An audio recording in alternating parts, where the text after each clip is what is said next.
It's car con carne. Let's eat in the car. It's car con carne. And now here's the star of our show, James Van Alstyne. You want to know who's been nominated for an Emmy? Oh, us. Oh. Yeah, that's right. Yeah. Wait, what? We lost to a show about encased meats, but we don't need to get into it. We don't need to, or we could get into it. Wait, I think we're already into it. What do you mean? Well, there was a show. It's JBTV. We did a Static Age show. Yes, we used to have a program known as Static Age, Yes. and Emmy nominated two Emmys, 2 Emmy nominations. that's 4 Emmys between us that we didn't win. Lost to. It's an honor just to be nominated, though. You got to see who you're up against before you get too crazy. We lost to a show about encased sausages, and the other show was about kayaking. It's like, Kayaking is not for me, but I read 4 books about hot dogs last year. yeah. I was going to say, you're Midwestern guys. You can't begrudge sausage. Yeah, I mean, I just think it's an honor. It's an honor to be nominated, and it's the worst to lose. Get it? The Hey, worst. hey. With a U. With a U. Yeah, that's right. Yes, That's yes. right. All right, so we're not in a car, but there's cameras here, and we're not in a car. Theater of the mind, dude. Okay, are we starting? Theater of the mind, only this is going to be on video. Okay. Theater of the eyes. We're already started. In fact, I'm going to read a quick sponsor message. So just hang out. Yep. Okay. This is Car Con Carne, not in a car. I'm in the Q101 studio because Car Con Carne is a Q101 podcast. I'm James Van Alstyne, and Car Con Carne is brought to you by Easy Automation. A smart home connects virtually all the technology in your home. With an Easy Automation installed smart home system, you and your family can control nearly every device and system in the house in ways that are easy and, fun to use. Transform your living space with cutting-edge home automation. Experience seamless control over audio, video, lighting, climate, security, and more. Embrace the future of smart living. Your home, your rules, motherfucker. Get a quote by visiting easy-automation.net or call my guy Dan at 630-730-3728. Quick programming note, Car Con Carne, approaching episode 1000. This is real. Wow. It's right. Episode 1000 is coming soon. And to celebrate, there are 3 free live events you can be part of. The first one's coming up on Thursday, the 26th at Skeleton Key Brewing in Woodridge. AM Taxi, the Oohs and Ahs, Black and Blue Hearts and Mike Stricker, all on stage, all recording for part of episode 1000. More information, carconcarne.com. That aside, my guess, let's start there. Red Scare Records celebrates its 20th anniversary this year. The new compilation. You've got it in your hand. I've got it in my hand. 20 years of dreaming and scheming includes contributions from Laura Jane Grace, Sludgeworth, the Brokedowns, the Falcon, Won't Stay Dead, and the Bollweevils joining me. Not in the car. I have Toby Jegg and Brendan Kelly of Red Scare here at the palatial Q101 studios in downtown Chicago. If you're going to have a partnership with Q101, you may as well use their facilities for something. You got to lean in on that. He just listed all the local. That's a little pandering. That's called professionalism. Thank you. It's great. Yeah. Speaking of professionalism, let's segue back into I'm staying at somebody who has one of those, like, alarm systems. It's all well and good until you have a bunch of. I've been staying at my friend Becky's house here in Chicago, and she has this thing that beeps at you when the door opens, and I'm staying with punk bands who are traveling, and it's a complete nuisance. All nonstop. Everyone's going out for smoke breaks. It starts. I think that I speak for everybody when I say it's not an Easy Automation branded home Thank you, system. Brendan Kelly. Yeah, but it's cool. If I feel safer with it, I just wish everyone didn't smoke so much. It's man, we're not talking about burglar alarms. We're talking about having it so you can like set the pH balance in your room and turn on the lights and shit. Yeah. You turn down the lights and then you put the music on, and then your lady comes in and you crank up the heat because she's cold. All that shit. My feet are cold. I love that you mentioned burglar because it was Intruder Blue that was staying with us from Mass Intruder. And my possible favorite show banter of all time was Intruder Blue, who was at B Kitchen in Chicago. Great banter. He apparently in Belmont this is a new thing, but it was called Burger Fest. You guys, Yeah. Are they still doing the Burger In Fest? Roscoe Village, yeah. Yeah, the Roscoe Village Burger Fest. And bless his heart, he was like, "Yeah, so I thought we were here for Burglar Fest." My favorite, just right, it nails it. Topical, yeah. Yeah, Burglar Fest. Anyhow, so yeah, he was the one that was going in and out smoking all day. Interestingly, Burglar Fest is something that is. I know where you're going with this, and we're going to move on. Right. 20 years of dreaming and scheming. I don't normally like to quote press releases, but this compilation... When they're good, they're good. When they're good, they're good. yeah. Quote, this compilation came out great, but anyone who works in the music biz will tell you that working with a band can be exasperating. Now try it with 17 bands. Now try it while drunk. That's interesting. Yeah, it is. I did have a Fernet at the Michael Jordan's bar. Michael Jordan's bar is You're next. fancy. There was no other options. They don't have Jägermeister or Malort or anything. It is, yeah. That bar is really the Michael Jordan of bars. around Clearly. here. Yeah. Well, our friend Kirk worked there for a second. He's like, "Yeah, it sucks. They have cocktails that have 6 types of ice." Well, you know, you gotta sink them all, man. That's the thing. You miss 100% of the shots you don't take. I think that 6 types of ice. Yeah, I mean that's how you get. I have a confession to make. I went to Binny's about 2 weeks ago, and back by the wines on the back wall, they've got a cooler of the fancy ice cubes, like the really cool cube ice cubes that they beat the shit out of an ice cube tray. So I bought the fancy ice cubes for my house. Still got them? I'm almost through them. Okay, well that's the problem. Yeah. Somebody brought me at a show, and it was in Chicago too. And this speaks to the whole Red Scare thing. We can get back to this. People in Chicago love the arts, being creative. And to the point where somebody brought me an ice tray that is these big skulls, and some of my ice is now these huge skulls. And it's very impractical. It sucks. Don't do the ice. But it was a very nice gesture. And somebody gave this to me. He's like, "Hey, man, I love what you've done for the music scene here in Chicago. Here's this ice tray of ridiculous rubber, huge skulls." And that's in my fridge. Yeah, it's very cool. That's in my fridge now. And I'm trying to bring things back together with this. Yeah, no, it's good. And I hope that guy's not listening. I don't know who it is because it was somebody who was very familiar with me, and I hope they hear this and see me on Facebook. I hope they hear it too. Like, "Hey, asshole, sorry, we can curse on here?" I think I've already sworn. Yeah. Okay.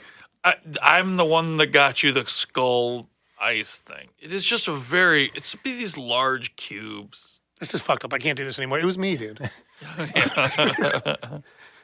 So 10 years ago, Toby, I interviewed you on WGN for the 10-year anniversary. Here we are 10 years later. Does it seem implausible to either of you that here we are talking about the label 20 years into it? It doesn't seem implausible, and I think about moving forward, I feel like there should definitely be independent underground idiots doing stuff like this, documenting rock and roll. And I'm the last person to ask because I'm like 60 years old at this point, or is that just your liver? And yeah, but I know there's people doing super vibrant things in the music community, and it needs to happen. And I don't. It upsets me because we're Gen Xers, and we were reared on the notion that like money, corporations shouldn't be involved in creative endeavors. And I don't mean to preach about this shit, but that's one of the cool things I think that is around Red Scare is that, like, for better or worse, it's a couple guys who had a couple shots of Fernet before they came to the thing. But it's important that there's no money around this shit. And I know this has changed so much in our time since Nirvana and Pearl Jam complained about this shit and we all rolled our eyes about it. But it's only gotten worse since then. Yeah, I mean, the thing is, Red Scare is something that's been independent, a fourth estate, if you will, of rock and roll. And what I think is weird about it, this being the 20-year anniversary, is I remember going to the Fat Records 10-year anniversary, and that was a long time ago, and they seemed like they'd been around forever then. And, Oh yeah, and now it's we've been around twice as terrifying. long as It's- that. It's terrifying. That's what's fucking weird. Yeah, the fact. I mean, I remember because I picked Propagandy up from the airport. Tim from Rise Against was there. We all had a really good time. What was Tim? Oh, that was Mike's wedding. Either way, No, like I mean, I was there. There's yeah, I mean, they played. I can't remember who was there that Yeah. didn't play, but that was Fat Records 10-year, like this big established label that is like this Yeah. monolithic thing. And now what's our point here? Like, can time stop? just like well, no, that's everybody's enemy is only time. Time is the only true enemy of everything. Well, I guess my point is, starting 20 years ago, when you launched this label, the world was very different. Not long after you launched the label, everything moved online. Records completely stopped production. CDs fell off a cliff. Like, the economics of running a record company were completely upended during your time as a label. Yeah, and that's a thing. Once we're over with this 20-year, like we're celebrating something awesome and triumphant. And when I say we, I mean the bands. They've been around and we're still singing those songs. They are. There's a movement within the DSPs, the digital service providers, to sort of not pay the small bands. And I don't want to get into it, but I'm also like, if I don't say something about it, is somebody going to say something about it? I had this weird thing that happened to me last year where I went viral because I complained about merch rates, and I actually screenshotted I didn't even talk to you about it, but I screenshotted an email exchange with Lawrence Arms' booking agent. And no one was very happy about me going forward with this because I almost got into like a physical altercation with somebody who was trying to shake down the band for money. And I was like, no, you can read the thing for yourself. And Lamb Goat picked it up and other outlets picked it up. But I was like, no, man, fuck you. I'm not paying you any. No, I'm sorry. I'm not paying you. And I don't know. I'm not trying to be a. I'm not doing this for the likes or the lols or anything. And I actually don't really even know why I'm fighting on his behalf. What are you talking about? I stood up for you online and in person, you jerk. You did show it to me, and I told you it was awesome. I think everybody should like be fighting like cats and dogs against these motherfuckers. And yeah, I don't know. This could be hours and hours long, but my next endeavor could be me finally canceling myself in terms of taking on Spotify, who is our main provider of revenue, but they're ripping off our small bands, and it's fucked up. It sucks. There's no reason why you need to reach a threshold of 1,000 plays to get paid. We entered into an agreement where these bands, I don't care how big they are, whether they get $2 or $0, you're supposed to the principle of reciprocity is right there. We give you a service and you pay these artists, and they're going back on that. And I guess I'm going to be the person that ruins his life again doing this. But like, I think it's even if it's $2, it sucks. Sorry. Oh, I get it. And as a music fan, just at its core, owning something like this, having this and playing it means so much more to me than streaming it. Yeah. And I feel like things have moved more in that corner of physical media again. It still has a long way to go. For our listeners, James is holding a 12-inch LP, which, by the way, is something that's very, very expensive and doesn't make anybody any money. But go on. Is that true? Don't you mark it up a little bit? I don't because I'm bad at business. Because You're here 20 years later. You're okay at business. I do think that it sucks. Vinyl is a problem, and it's created a bunch of problems. And everyone keeps saying there's a vinyl bubble that's happening. Oh, this is a long conversation about Adele, Taylor Swift. All these people made our records delayed for months and months and months, and suddenly, all of a sudden, we can make records in like 2 months. Everyone's being lied to about everything involved in vinyl, and I can't even wrap my head around it. And I've been here for 20 years. So okay, if Spotify's not the answer and vinyl's not the answer, is it busking? Is that the future of artists making money? Well, that's the past. I mean, that's the thing. When this thing started going this way, and it's not coincidentally coincides with hip hop kind of taking over rock and roll music as like sort of the dominant youth culture soundtrack, right? But people were like, rock and roll is not going to die, man. Rock and roll will never die. It's always been rock and roll. And, you know, the CDs and like buying and selling records, that's always going to happen. It'll sort itself out. And it's like, no, motherfucker, it just sorted itself out. Just because like the fucking boomers, and I mean the literal boomer generation, came up and were like, we like rock and roll.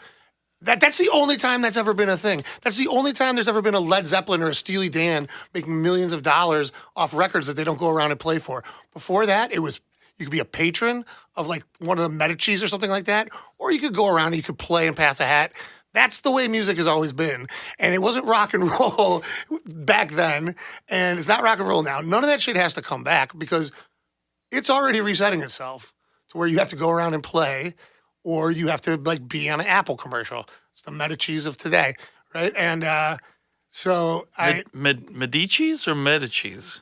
I mean, it depends on if you fucking went to college. Brendan, all right.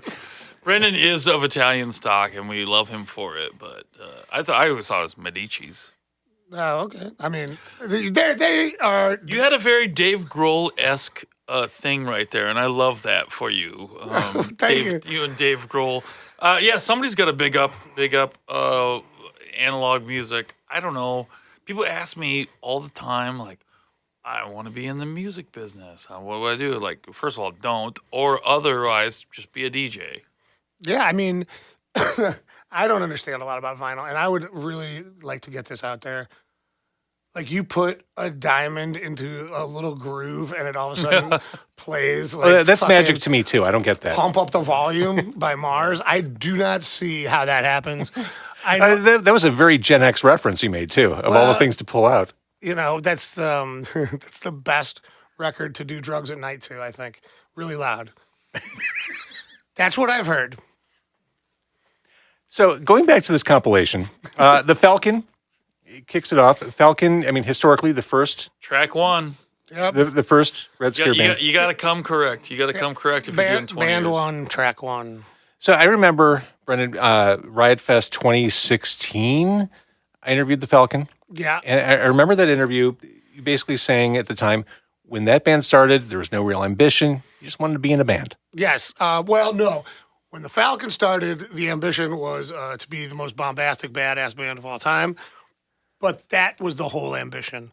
It didn't have to include having fans or playing a lot of shows or anything like that. It just was to be super whip ass, I suppose. Like, I wanted to make like leather vests and shit like that to represent being in the Falcon, but I mean, I feel like we're halfway there. yeah, it's been 20 years though. Can we talk about John Bon Jovi saving a woman from jumping off a bridge real quick? We can. I mean, by the way, who are our friends here? You got the staffers. Zach and Giorgio, Digital Dream Team at Q101. 10 out of 10. Thank you. I don't know why they're still here. I hope somebody is. Yeah, JBJ. I was telling my homegirl Daisy this. I was like, "Do you?" She's in medicine. She preserves life, and she Just like John Bon Jovi. Just like Dr. Daryl Wilson. Precisely just like Dr. Daryl. And I was like, "Did you hear this shit about John Bon Jovi?" And I'm explaining this to her, and she's like tearing up. And I think that is so cool. I'm sorry. No, I mean, hey. He wasn't even on fucking. It was a fucking Department of Motor Vehicles camera that caught him. Yeah. It wasn't a stunt. It was somebody doing something good for once. You know, that's all I want in this world. I like the idea way more that someone's like, John Bon, Okay. you're getting a little old. I got to figure something out for you, man. Yeah. I think I got just the thing. Okay. That's how cynical things are around here. But it was super cool. But also, and I said this at the time, and obviously Bruce Springsteen wishes this, but I would like to think that anybody given the same circumstances would perform the same act Yeah. of heroic act. And I want anybody who ever listens to this, all four of you, When I heard about the John Bon Jovi story, it reminded me of the Billy Joel video for "You're Only Human," the 1980s. I think that exact scenario played out where he talked someone out of jumping off a bridge. okay? Yeah. Well, It is just as Billy Joel foretold. yeah, just like the Uptown Girl has, foretold in the prophecies of the first age of. Yeah, Joel. Anyhow, I didn't mean to derail this by talking about John Bon Jovi. That's the last. Oh, thing it was I- derailed before then, but Yeah. the second track Yes. on the compilation, I had "Won't Stay Dead" on the podcast a couple weeks ago. Oh, cool. Great band. Horror themed pop punk. I mean, come on. Second song on the compilation. That's pole position. That's solid. It's really. I thought I don't want to pump my own tires a little bit, but I thought it was cool to take this young, unsigned band and put them number two. I love it. Put them number two. And they told me that you recommended the song they should cover. Yeah, and I think yes, that's true. In fact, David Jones was on the airwaves with us 10 years ago. He isn't alive anymore. He was my best friend living in San Francisco. And this is a common thread that like kind of happens through the Red Scare family. And I hate that this family, these words get thrown around, but we're all friends with everybody. And David Jones was here. He came out to Chicago, and he was on with you 10 years ago. And a lot of bands have still paid tribute to his songs. And I love that. And I don't know if it's, I hate the nostalgia, but I think it was very special, and I think they do an excellent job of it. And also, there's a part of me, and I talked to his bandmates, I know they'd be super, super thrilled to know that like people are still celebrating those melodies and those words of his, and it's special to me. And I think it's cool that Chicago can do that. It's why this thing is 20 years old. Well, let's stay on that. How important is it that this label emerged from Chicago? How intertwined is the city with? It didn't emerge from Chicago. I'm from San Francisco. Well, I mean, I worked at Fat Records and I worked for Brendan. I mean, just in a way, but it's a very weird way to put it. Yeah, I brought Brendan's band to Fat Records, and he used to call me every day. Every day he would call me because I don't know. You were going to Salt and Pepper. You would call me. I can't get an answer out of this guy anymore. But he would call me every day, and it was I'm getting to my work day in the West Coast on the West Coast, and he would disrupt it, and it just went on for years and years and years. So yes, there's a San Francisco Chicago thing, but what happened in San Francisco? Fat Records like downsized and got rid of a bunch of bands, and there's things that we don't need to go into anymore. But Red Scare was also doing its own thing, and you told me, you said these exact words, why don't you come out here and do this record label in earnest? Yeah. And I mean, like, the thing is, and I know Toby will say this better than I will because I sound like a local that just, like, like one of those guys that thinks that, fucking Chicago-style pizza is the best and fucking you got to have a pizza puff, you got to have a fucking Al's and all that shit. Yeah, you should try. You should do it, though. I mean, try it, eat what you want. I don't care what anybody eats. But the truth is, Chicago's the best city for music in the United States, and the reason is very simple. Because if you're going from the East Coast, you gotta hit Chicago, even if you're just doing an East Coast tour. If you come from the West Coast, you're doing anything. Once you get to Denver, it's like you're gonna go to Chicago too. You're going all the way across either direction. One year somebody asked Toby if he was going to the fest, the Gainesville, Florida punk rock fest, and Toby goes, why the fuck would I go to the fest when all of those bands are going to be playing here on the way there or the way back? Yeah. And I mean, that's the truth. Yeah. And so when you have that, that's a lot of nutrients and a lot of fertile soil to have a lot of really enthusiastic music fans. And when you have a lot of really enthusiastic music fans, you have bands that are willing to try wild shit, and you have a place that will celebrate something like a transplant to local sort of label, home for these bands that are so drawn to this for the same reasons that everybody is. Which Let is me put it this way: a lot of our bands, Teenage Bottle Rocket, Menzingers, Cobra Skulls, their first shows that they ever sold out weren't in their hometowns. They were all here in Chicago.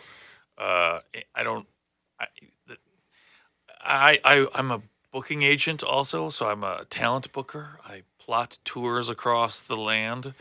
The data is on my side with this. Chicago is an incredible. It's the best music market. I mean, I don't know what else would it be. Munich. It's maybe somewhere in Germany or London or Tokyo or some shit. Yeah. It's far to get to Tokyo. That's the thing. Unless you're there, it's far to get to Chicago. Yeah. But yeah, Chicago has been super, super kind to us, super kind to all of our bands. Our bands are tiny, and the Beat Kitchen shows are the first ones they sell out. And that's speaks to how supportive people are of the arts. And I love y'all. I moved here. I was tricked into coming here by Brendan, and we're here now. I'm glad you're here. And speaking of Beat Kitchen, as we're recording this, 2 successful nights at Beat Kitchen, the big celebration, the 20th anniversary celebration shows. Those are on the record books. Yeah, they were great. It was really fun. A lot of old faces and a lot of really familiar faces, and it was weird because it seemed not like a high school reunion, but like kind of like when it's. You know what it seemed like kind of when it's Thanksgiving, it's the day before Thanksgiving, and everybody goes back to the bar from wherever they've been. Yeah, you know, and Like everyone from high school. Yeah, the Plan B's biggest day of the year or whatever. Jeez. Good grief. Good grief. All right, James, we're not keeping you all night, are we? Yeah, not at all.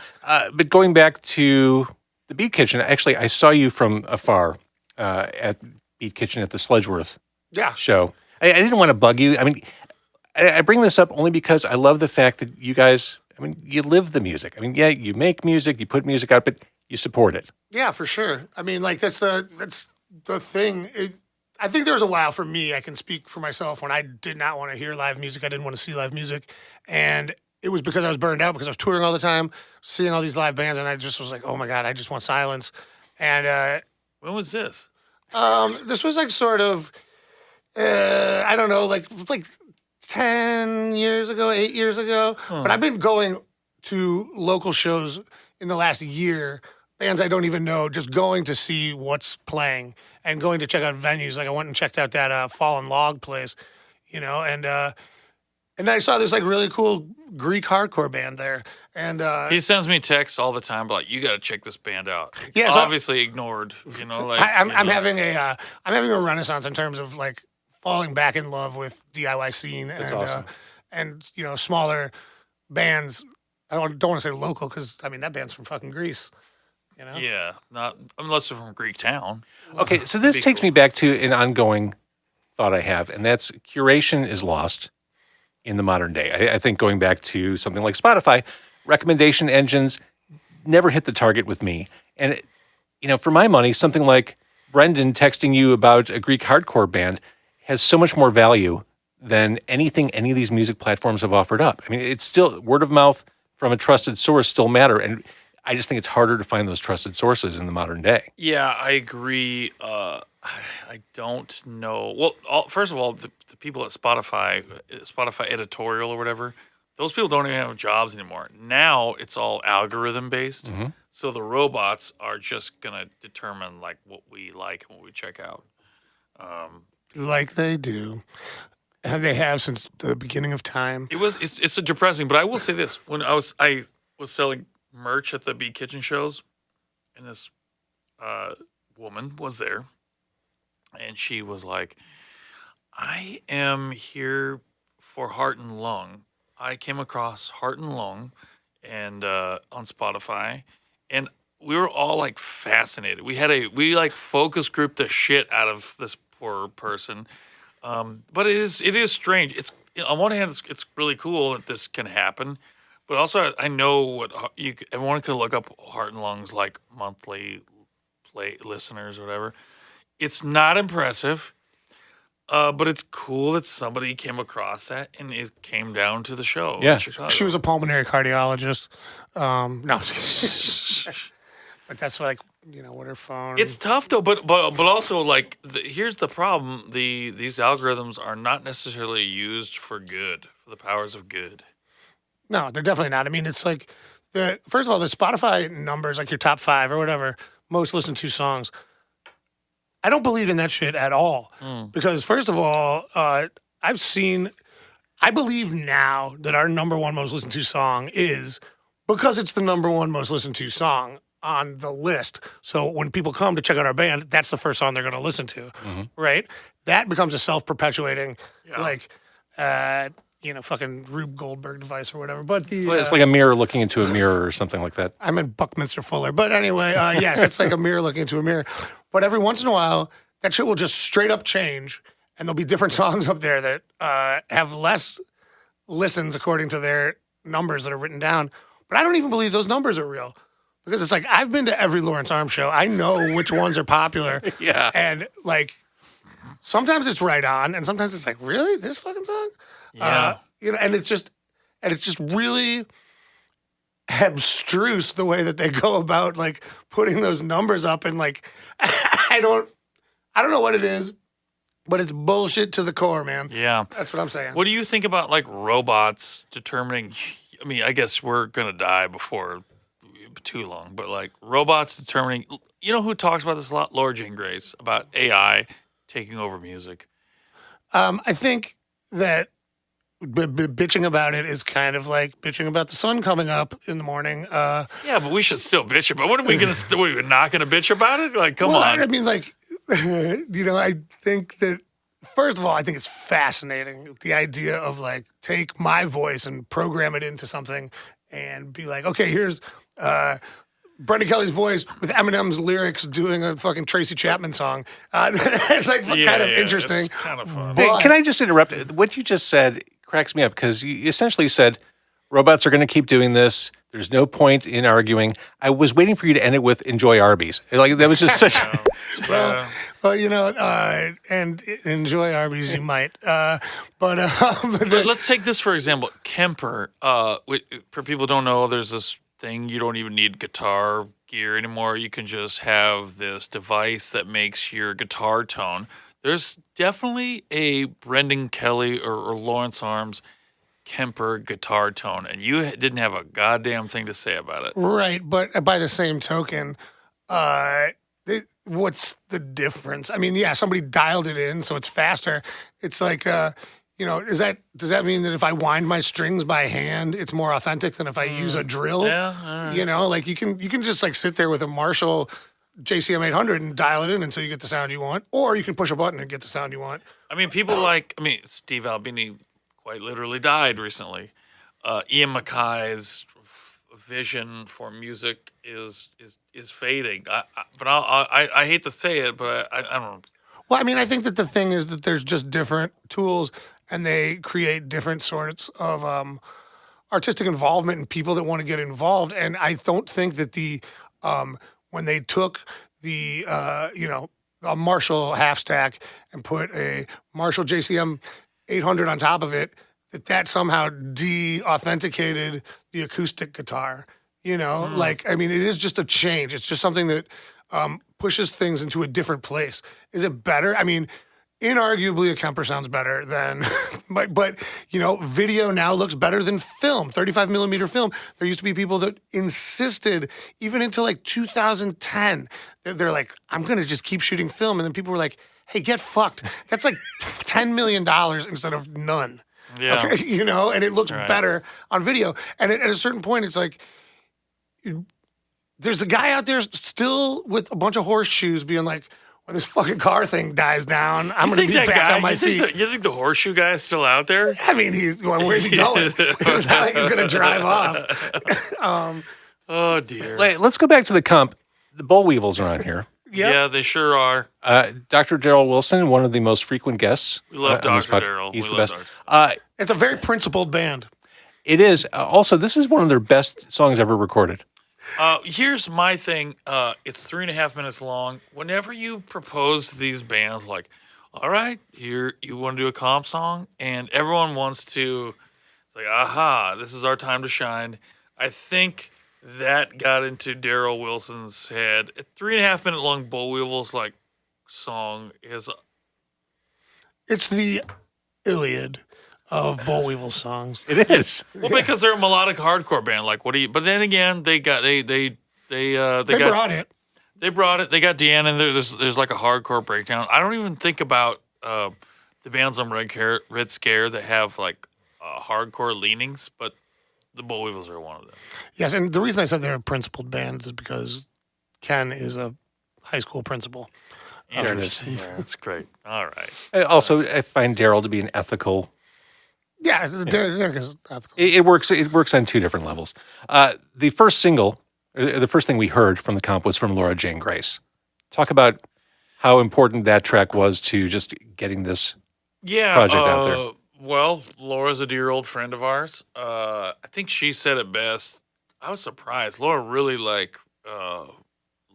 let me have it. That was nice of her to say that I've always championed her and had small acts of kindness and shit like that. Again, going back to Red Scare having a lot of friendships that have lasted over the years. I don't know. I think that's important. Yeah, and it's really cool because it's a good way to expose the world to the Sidekicks, hopefully, who are a great defunct Red Scare band. And also, that's sort of the thing. When Toby first showed me the track, I was like, oh, yeah, it's a Sidekick song sung by Laura Jane Grace.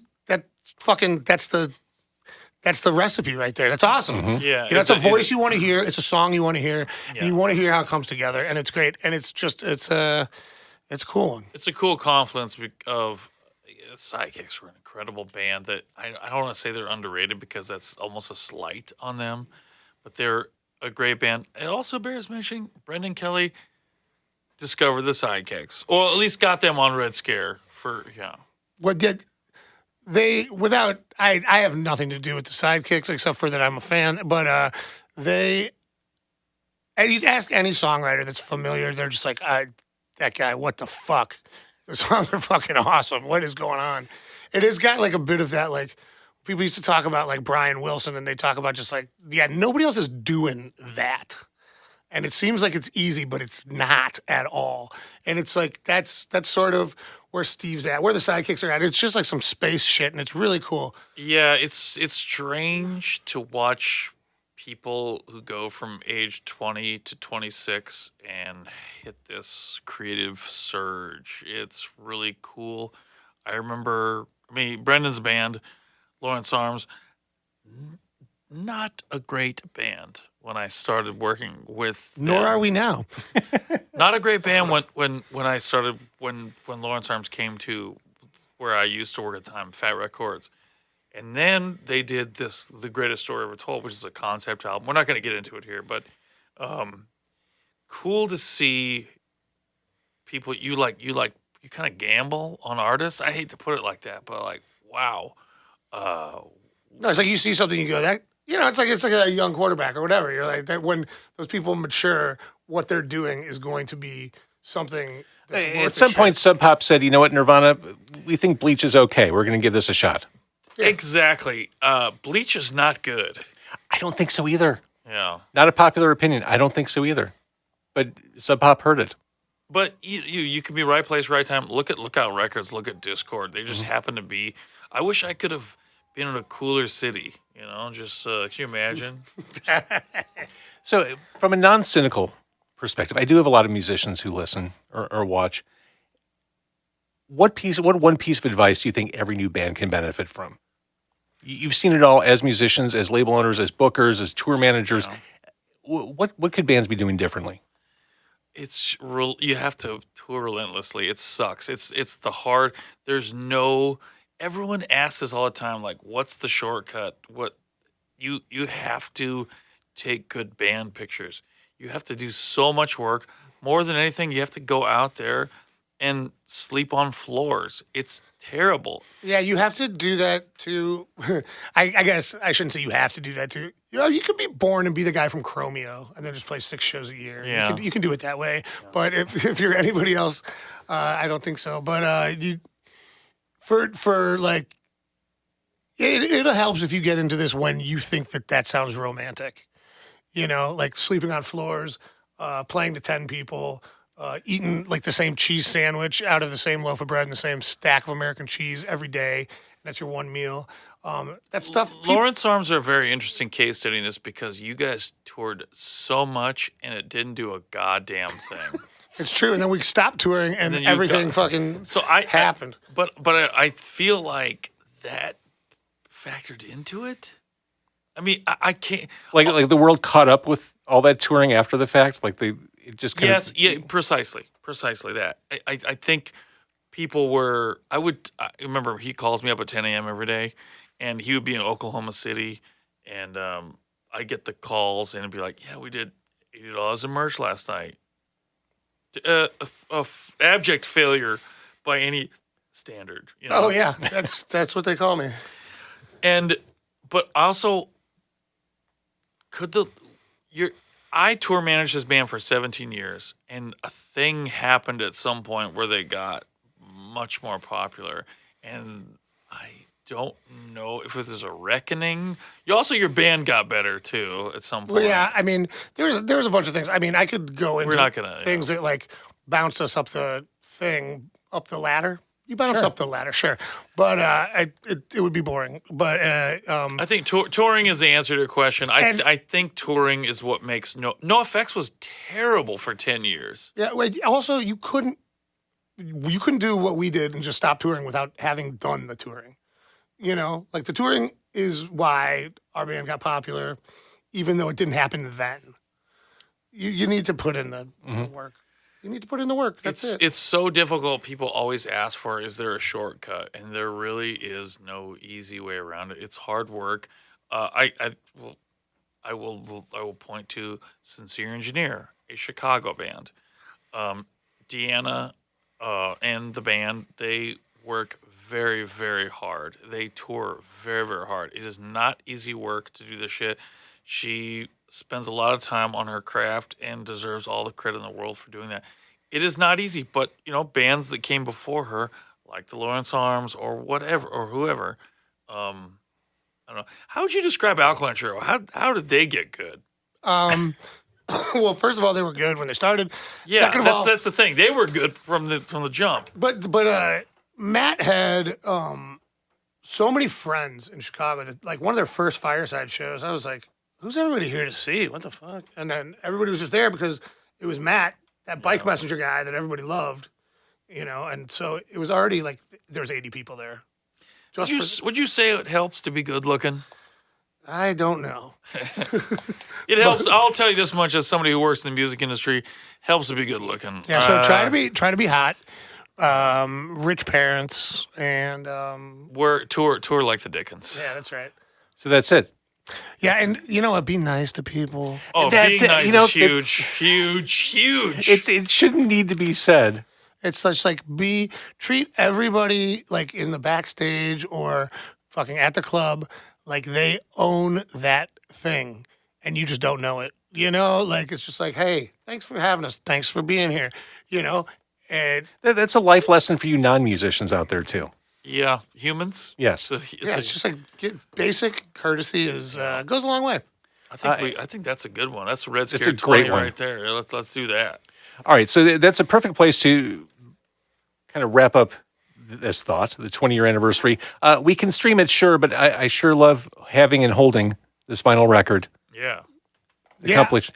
So congrats on 20 years. Thank you. And I would say that I'm speaking for Toby when I say cheese. Say cheese. Cheese. Oh no, I'm doing a story. You're cheese. I was making fun of him for being on his phone, and it turns out he's doing something. He's still working. He's touring like the Dickens right now. This is showbiz. I don't get to do this the is showbiz. That's right. What I'm talking about. Sorry, am I doing showbiz right now? No, dude. What I'm saying is that's how you succeed. You fucking pull out your camera and you do a story. Yeah. You put it on the fucking Instagram, like while you're in the middle of doing an interview. That's marketing. What's the angle here? How do I share this message? Yeah, you got to have all your balls in the air. I do. But for real, we're very, very grateful for anybody who's ever given a single thin damn about this shit. It's super cool. The fact that like those shows were full at Bee Kitchen, that's super cool. That's it. There's a great I'm glad. community.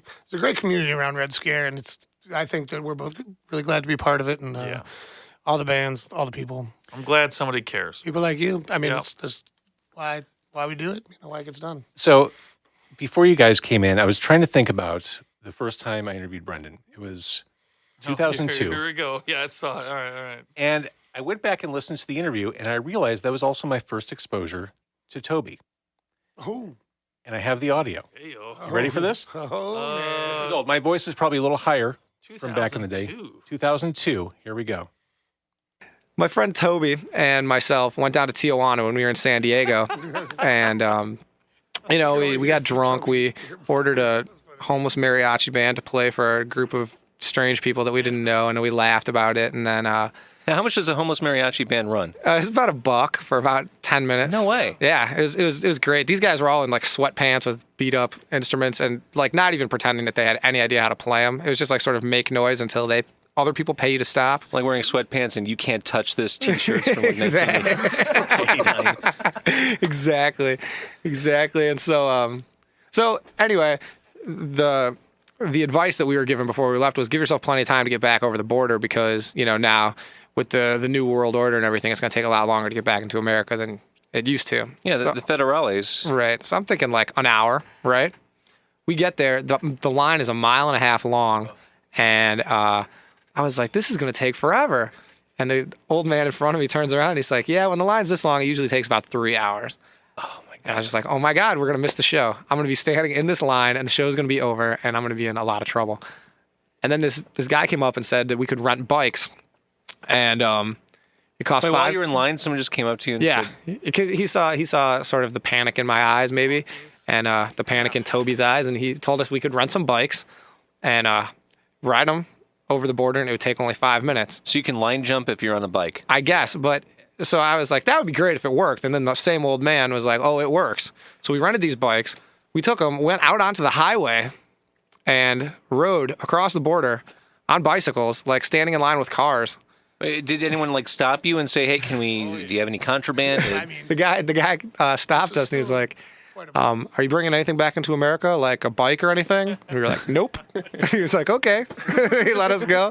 And we handed the bikes in a Post 9/11, I found this all very comforting. Yeah, totally. It's very airtight, ship-shape border So patrol. how long did it take you to, or did you just hop a cab by the time you crossed the border? Oh, we crossed the border, handed the bikes in at the Jack in the Box, and Which, by the way, all over California, you can't find one now in Chicago. I know. I think there was something to do with hepatitis up north or something like that. It's trichinosis, as I understand it. Yeah, but then we just took a train back, and we got there just barely in time for the show. Well done. Yeah. And I'm sure your calves got a nice workout. Yeah, exactly. I biked across an international border. Who can say that? The craziest thing about that clip is how much younger your voice sounds and how much younger my voice sounds. Well, yeah, I mean, it's been a lot of days in the barrel since then, as they say. The craziest part about that clip is that we have talked about this yesterday on the drive back. Are you from serious? Wisconsin. Yes, Yeah. all we do is talk about this goddamn Mexico thing. No, I mean, I think I haven't talked about that. I haven't thought about it you're in a long right. time. It just happened. We talked about the Mexico thing. There was no cycling. It was a child's bike that didn't have a what do you call it? Gears. Mine had pedals. Yeah, it had pedals, but you didn't pedal them. Anyhow, yes, we snuck across the border, and the border agent was like, "So, yes, you nailed it. Like, are you bringing anything across the border you didn't come over with, like that bicycle you're sitting on?" And he did tell. Nope. Yeah, no. Okay. Well, what are they gonna do? And one of the reasons why I played the clip is to kind of reinforce this relationship the two of you have. Like misadventures, fun adventures. Like there's a real sense of camaraderie I get from the two of you. Yeah, I mean, Toby can barely tolerate me anymore, but I love him, and Yeah. we've been in it for a long time, and My first time ever going to Mexico. And that's true. We did hire a mariachi band for $1. I think this is not just this is not our story. This is like punk rock story. I don't want to sound like Mike Ness or whatever with this shit, but there's a lot of awesome relationships and wonderful memories that are created by this stuff. And Yeah. it's a credit. It's a credit to the arts, to the music, and I'm super honored and privileged to be around, to be able to siphon off it. I'm glad. That's the first time I went to Mexico. Was with you. Yeah, man. And you know what? In about 5 days, I'm going to be in your ancestral home. That's true. And you know, I love going to Enumclaw, and Toby's always happy to host me there. And yeah, I mean, you know, we're still probably not going to ride a lot of bikes over international borders anymore, but here's to hoping that we can still do something cool. Yeah. I mean, I tour managed Lawrence Arms for a long time. We snuck into New Zealand. We've been to Croatia. We've been all over the world. And this is a cool thing. I think a lot of people who are involved in the punk scene, they go to festivals, they travel. That's one of the great things about punk is that the punk road trip. The punk road trip is awesome. I encourage everybody to go to a show. Whether it's in Iowa or Indianapolis, or just do it. It's cool. You'll see some shit. I love it. All right, guys, thank you for doing this. Congratulations on 20. Yeah, I hope to keep doing this with you as the years continue. 25? Hell yeah. All right, awesome. All right. Deal.